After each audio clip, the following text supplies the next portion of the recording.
Selamat siang dan salam sejahtera. Terima kasih kepada Bapak Muhammad Rizal, SH, MH, CSA, CFLS, selaku dosen pengampu mata kuliah Pancasila Hukum, serta rekan-rekan mahasiswa. Perkenalkan, saya Guantonoko dari Prodi Ilmu Hukum Universitas Siber Muhammadiyah. Presentasi video ini saya susun sebagai pemenuhan ujian akhir semester untuk mata kuliah Pancasila Hukum. Saya ingin mengucapkan terima kasih yang sebesar-besarnya kepada Bapak Muhammad Rizal atas bimbingan dan kesempatan yang diberikan, yang telah membuka wawasan kami tentang peran fundamental Pancasila dalam sistem hukum dan kehidupan berbangsa. Pada kesempatan ini, saya akan memaparkan analisis dengan judul yang relevan dengan dinamika kehidupan kita hari ini, yaitu Pancasila di era digital, tantangan budaya dan etika. Pernyataan inti dari presentasi ini adalah ruang digital adalah medan pertempuran baru, etika dan nilai-nilai luhur Pancasila. Bangsa ini tidak hanya menghadapi tantangan teknologi, tetapi juga tantangan mendasar terhadap budaya dan karakter bangsa. Masyarakat hidup di era di mana smartphone menjadi ruang publik baru. Oleh karena itu, tantangan terbesar Pancasila hari ini bukanlah lagi ancaman ideologi lama, melainkan ancaman terhadap karakter dan nilai kemanusiaan yang timbul dari interaksi tanpa batas di dunia maya. Dalam presentasi ini akan diuraikan bagaimana etika berinternet diuji oleh nilai-nilai luhur bangsa. Sebelum pembahasan lebih lanjut, izinkan saya menyampaikan disclaimer bahwa seluruh analisis dan pandangan yang disampaikan dalam presentasi ini adalah pandangan akademis dan subjektif sebagai mahasiswa dalam rangka memenuhi tugas pembuatan video presentasi untuk ujian akhir semester. Tujuan utama presentasi ini adalah murni untuk diskusi ilmiah dan pendidikan, serta sama sekali tidak bertujuan untuk menyinggung, menghakimi, atau mendiskreditkan pihak manapun. Mohon maaf yang sebesar-besarnya apabila terdapat kesalahan dalam penyampaian data atau kekeliruan dalam penggunaan istilah. Bapak, Ibu, dan teman-teman sekalian, mari kita mulai dengan mendefinisikan apa yang dimaksud dengan era digital dalam konteks ini. Ruang digital yang mencakup internet, media sosial, dan berbagai platform komunikasi telah menjelma menjadi public space atau ruang publik yang paling dominan di abad ke-21. Namun, ruang publik ini memiliki karakteristik yang sangat berbeda dari ruang publik tradisional seperti pasar, kantor, atau balai pertemuan. Sebuah unggahan dari satu tempat dapat dibaca, direspon, dan menimbulkan dampak di seluruh penjuru dunia dalam hitungan detik. Hukum, etika, dan bahkan budaya yang berlaku di satu tempat seringkali blur atau kabur ketika bersentuhan dengan budaya lain di ruang siber. Di dunia nyata, interaksi kita diatur oleh norma kesopanan, tatapan mata, dan sanksi sosial yang langsung bisa dirasakan. Sebaliknya, di dunia maya, anonimitas dan jarak fisik seringkali menyebabkan efek disinhibisi, yakni kecenderungan seseorang untuk bertindak tanpa saringan moral atau sosial.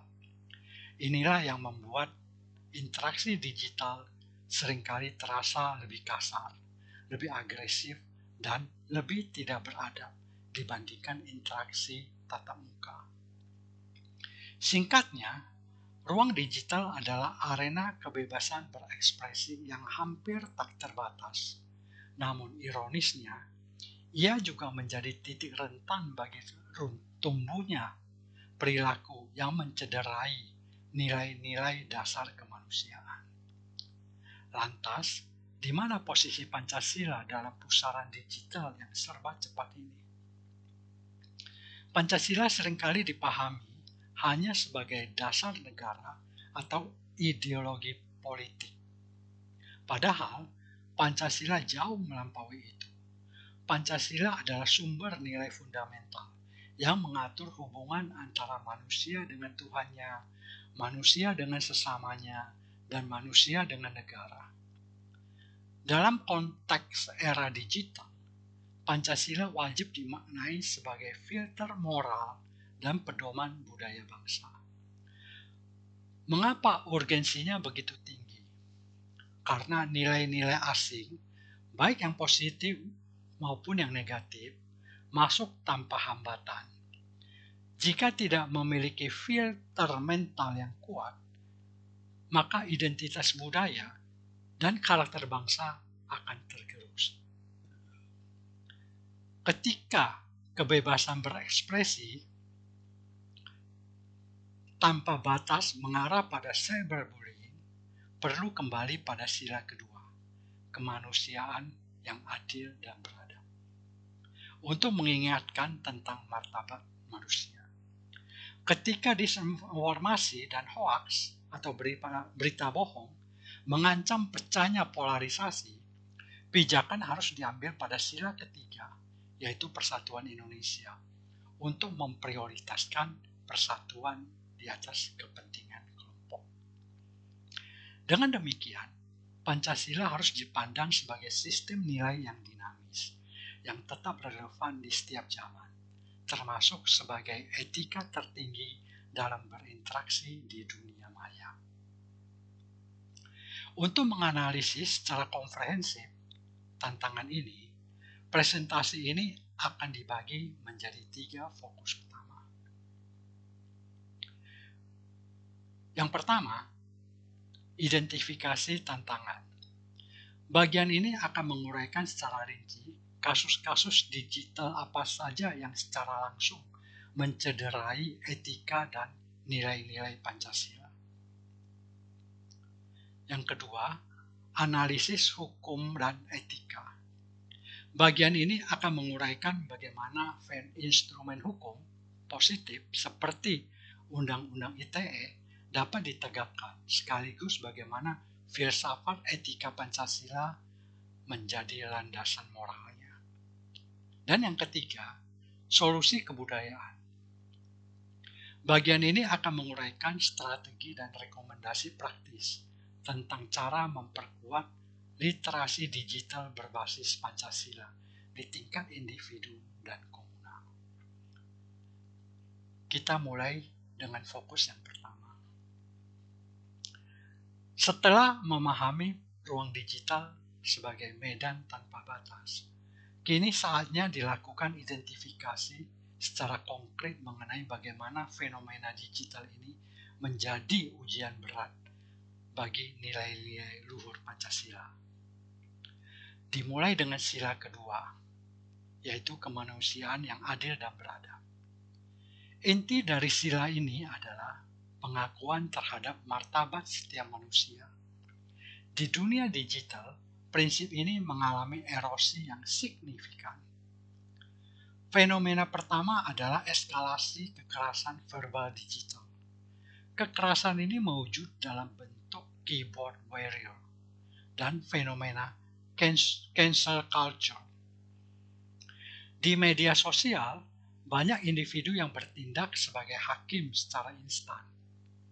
Kasus-kasus sosial atau konflik personal seringkali diselesaikan bukan melalui dialog yang beradab, melainkan melalui penghakiman massa atau trial by public opinion. Ini adalah studi kasus nyata yang menunjukkan hilangnya proses fair trial sosial. Sebuah isu langsung divonis tanpa adanya kesempatan membela diri yang proporsional. Kekerasan verbal digital ini terlepas dari siapa korbannya, secara langsung merusak martabat dan kemanusiaan individu yang diserang. Tindakan ini berlawanan mutlak dengan prinsip kemanusiaan yang beradab, di mana setiap orang berhak diperlakukan secara terhormat. Tantangan berikutnya adalah meluasnya cyberbullying dan degradasi empati. Sifat anonimitas atau yang dikenal sebagai disinhibition effect di internet membuat pengguna merasa aman dan berani melanggar norma sosial yang berlaku. Seseorang yang mungkin sopan di dunia nyata bisa menjadi sangat agresif ketika di balik layar. Dampaknya, empati sosial perlahan terdegradasi. Orang lain di internet diperlakukan sebagai objek kemarahan dan target bully, bukan sebagai subjek kemanusiaan yang memiliki perasaan dan martabat yang sama. Jelas, ini adalah pukulan telak bagi prinsip-prinsip peradaban yang seharusnya dijunjung tinggi. Beralih ke sila ketiga, Persatuan Indonesia.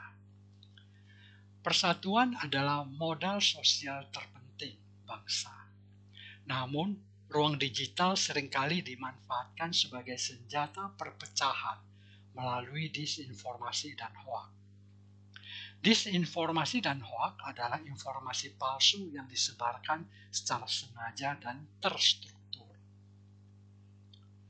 Ketika ada penyebaran narasi palsu tentang utang negara yang dilebih-lebihkan atau isu lingkungan yang dipolitisasi, tujuan utamanya adalah merusak kohesi sosial dan menghancurkan rasa saling percaya antara warga negara dengan eksekutif atau antar kelompok masyarakat. Dalam hal ini, hoaks menciptakan jurang pemisah. Persatuan tidak bisa dibangun di atas kebohongan. Ketika kepercayaan publik hancur karena disinformasi, fondasi persatuan pun menjadi goyah.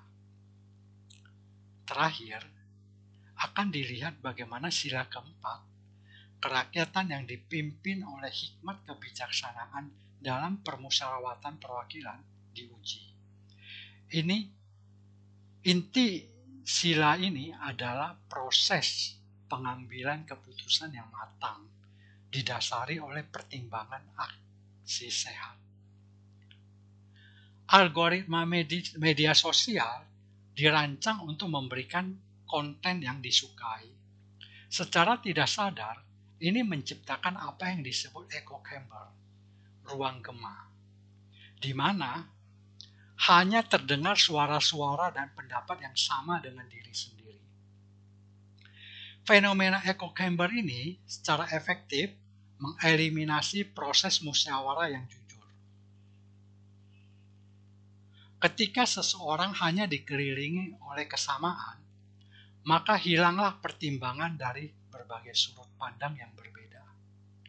Padahal, inti dari sila keempat adalah hikmah kebijaksanaan yang didapat dari keragaman pandangan.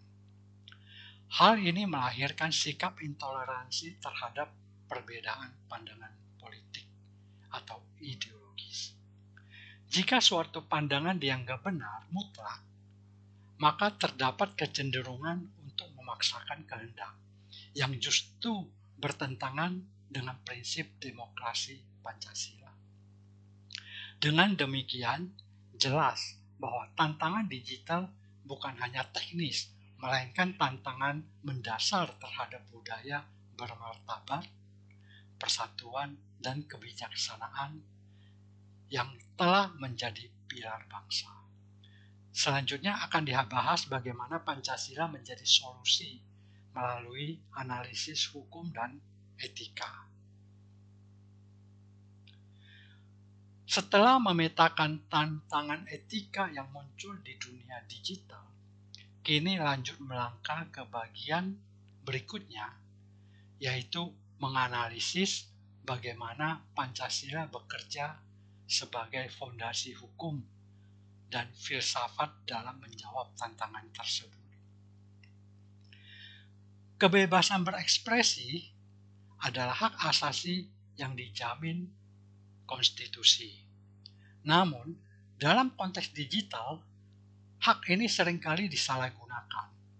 Disinilah peran hukum positif sangat dibutuhkan. Undang-Undang Informasi dan Transaksi Elektronik atau yang dikenal dengan Undang-Undang ITE hadir bukan untuk membungkam kritik atau membatasi kebebasan berpendapat yang bertanggung jawab. Sebaliknya, fungsi esensial Undang-Undang ITE adalah sebagai alat proteksi, yaitu melindungi hak dan martabat individu dari serangan digital, seperti pencemaran nama baik, penyebaran hoaks, atau cyberbullying. Tantangannya terletak pada penegakannya. Disinilah harus dikedepankan prinsip proporsionalitas yang berakar kuat pada sila kelima, yaitu keadilan sosial. Penegakan hukum digital harus dilakukan secara adil, seimbang, dan proporsional. Perlu dihindari kriminalisasi yang berlebihan terhadap kritik yang sah. Hukuman yang dijatuhkan harus sebanding dengan kerugian yang ditimbulkan. Memastikan bahwa hukum tidak menjadi alat untuk menindas, tetapi alat untuk mencapai keadilan. Dalam kasus-kasus pelanggaran etika digital yang tidak terlalu berat, pendekatan konvensional berupa penjara dan denda seringkali tidak efektif.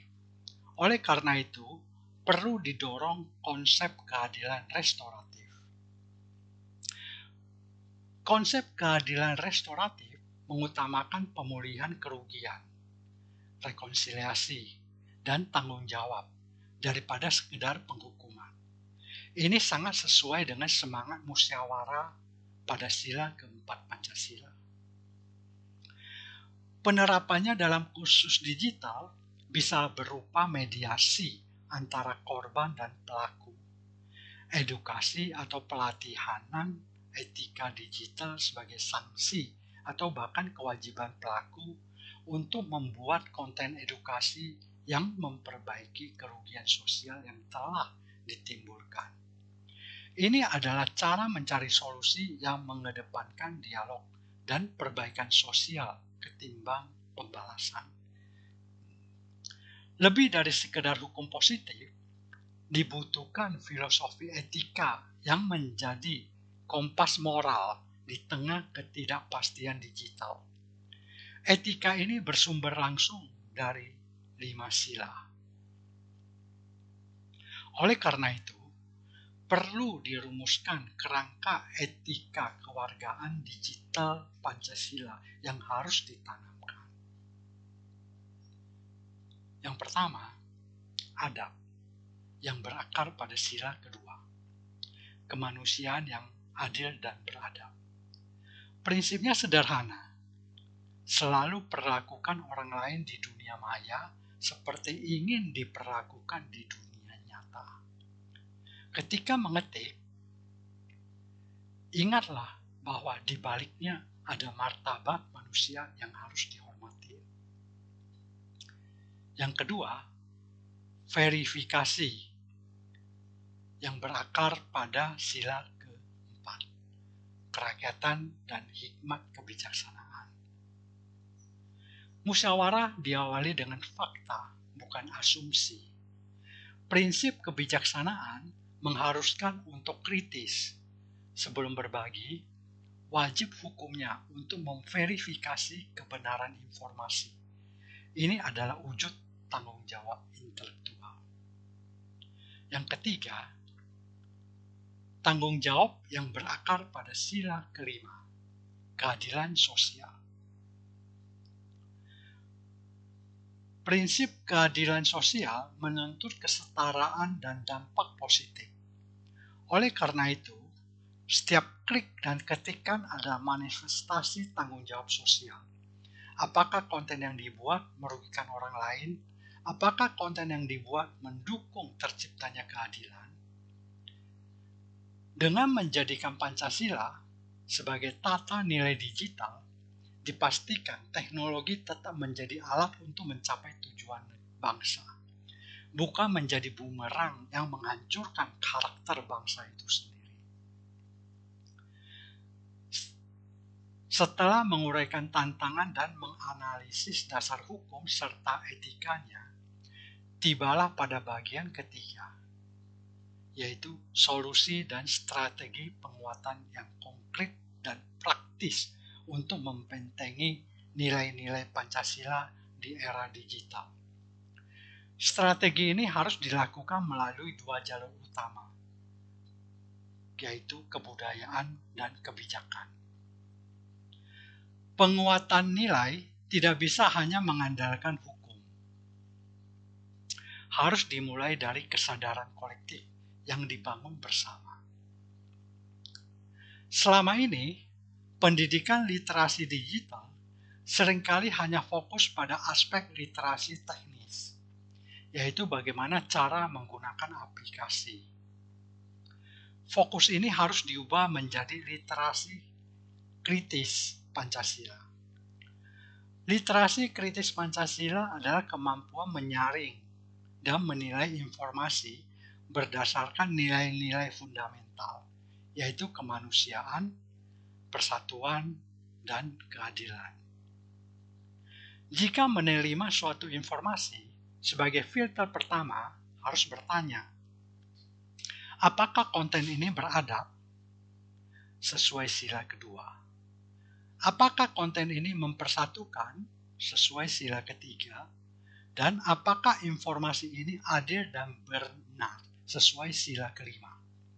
Dengan demikian, setiap warga negara menjadi penjaga gawang etika sebelum menyebarkan konten. Tantangan digital dimulai dari rumah. Oleh karena itu, perlu ditekankan pentingnya peran institusi terkecil yaitu keluarga dan sekolah dalam menanamkan etika digital sejak dini. Orang tua dan guru harus menjadi teladan etika digital dan menjadi mitra diskusi bagi anak-anak tentang apa yang benar dan salah di dunia maya. Etika digital perlu dimasukkan sebagai bagian integral dari pendidikan karakter, bukan sekadar mata pelajaran tambahan. Tidak bisa hanya fokus pada memerangi hoaks. Ruang digital juga harus diisi dengan hal-hal positif. Oleh karena itu, perlu didorong gerakan inisiatif konten positif secara masif. Ini adalah inisiatif yang mendorong pembuatan dan penyebaran konten yang mengedukasi, mencerahkan, serta memperkuat nilai-nilai persatuan, toleransi, dan gotong royong yang sesuai dengan budaya bangsa. Dengan memperbanyak konten berkualitas akan membantu menyehatkan ekosistem percakapan publik. Bapak, Ibu, dan teman-teman sekalian, selain gerakan budaya, diperlukan langkah-langkah formal dan regulatif untuk menciptakan lingkungan digital yang aman dan beretika. Perlu diusulkan agar asosiasi profesi segera merumuskan kode etik khusus bagi anggotanya terkait perilaku di media sosial. Ini penting untuk memastikan bahwa para profesional tidak menyalahgunakan platform digital untuk tujuan yang merusak reputasi profesi atau melanggar etika. Jika etika profesi kuat, maka interaksi digital pun akan lebih bertanggung jawab. Regulasi tidak bisa berjalan sendiri. Diperlukan kolaborasi yang lebih kuat antara eksekutif dan penyedia platform digital global. Kerjasama ini bertujuan untuk menciptakan mekanisme yang lebih cepat dan transparan dalam memfilter disinformasi dan akun-akun yang terbukti secara sistematis menyebarkan narasi kebencian. Eksekutif dan platform digital harus bekerja sama untuk mempromosikan algoritma yang lebih adil dan mendorong konten yang konstruktif dan informatif, sesuai dengan semangat Pancasila sebagai ideologi terbuka yang menjunjung tinggi keadilan dan kebenaran. Ini adalah langkah nyata menuju terciptanya kedaulatan digital yang berlandaskan moralitas Pancasila. Bapak, Ibu, dan teman-teman sekalian, kita telah sampai di penghujung presentasi. Dari seluruh pembahasan, dapat ditarik satu benang merah. Tantangan budaya dan etika di era digital, mulai dari kekerasan verbal, hoaks, hingga echo chamber, adalah tantangan terhadap fundamental nilai-nilai Pancasila, yaitu kemanusiaan, persatuan, dan hikmat kebijaksanaan. Oleh karena itu, solusi untuk menghadapi tantangan ini tidak bisa tunggal. Solusi ini membutuhkan dua pilar utama yang saling menguatkan. Pilar yang pertama yaitu kesadaran hukum, di mana penegakan hukum yang adil dan proporsional yang mengedepankan keadilan restoratif sebagai batas dan perlindungan. Pilar yang kedua yaitu karakter budaya, di mana penguatan etika digital yang bersumber dari 5 sila sebagai kompas moral individu. Singkatnya, Pancasila adalah jangkar etika di tengah gelombang digital yang bergejolak. Dan perlu ditegaskan kembali, Pancasila harus dihidupkan, bukan hanya dihafal. Nilai-nilai ini harus termanifestasi dalam setiap interaksi dan konten yang diproduksi. Ruang digital saat ini adalah wajah peradaban bangsa. Apa yang diketik dan dibagikan di sana mencerminkan kualitas bangsa. Mari jadikan ruang digital sebagai cerminan bangsa yang beradab, bersatu, dan berkeadilan sesuai dengan jiwa Pancasila. Setiap individu sebagai warga negara adalah duta Pancasila di dunia maya yang bertanggung jawab dalam menggunakan kebebasan berekspresi, memverifikasi informasi, dan memperlakukan sesama dengan hormat. Mari mulai dari diri sendiri. Jadilah warga digital yang cerdas dan beretika. Akhir kata, saya Gontonoko sekali lagi mengucapkan terima kasih yang sebesar-besarnya atas perhatian dan waktu yang diberikan. Semoga presentasi ini bermanfaat. Salam sejahtera untuk kita semua.